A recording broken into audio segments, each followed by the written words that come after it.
ఒక జీవిని మరో జీవి చంపడం తప్పు కాదు, అదే నేచర్. అందుకే దేవుడు ఒక జీవికి ఆహారంగా ఇంకో జీవిని సృష్టించాడు. చంపడమే తప్పైతే ఎద్దుకి కొమ్ముల్ని, పావుకి విషాన్ని, తేలికి కొంటెని ఎందుకు సృష్టించాడు? కానీ ఆ కొమ్ముల్ని, విషాన్ని మనుషులకి ఇవ్వలేదుగా. మెదడు, మనిషికి మెదడుంది కదా. బలవంతుడే బతకగలడు. బలహీనులందరూ కలిసి వాళ్ళని వాళ్ళు కాపాడుకోవడానికి చేసుకున్నదే చట్టం. జింకని చంపితే శిక్ష, మేకని చంపితే శిక్ష లేదు. ఏ జింకలు తక్కువగా ఉన్నాయి, మేకలు ఎక్కువగా ఉన్నాయి. ఎక్కువగా ఉండడం మేకలు తప్ప? ఈ భూమి మీద మేకల కంటే ఎక్కువగా మనుషులున్నారు.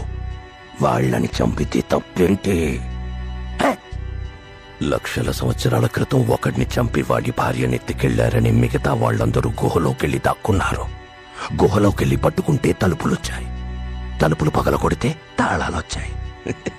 తాళాలు పగలగొడితే ఒకరి తర్వాత ఒకరు మేలుకొని కాపలా ఉన్నారు. వాళ్ళందరికీ ఒక నాయకుడొచ్చాడు.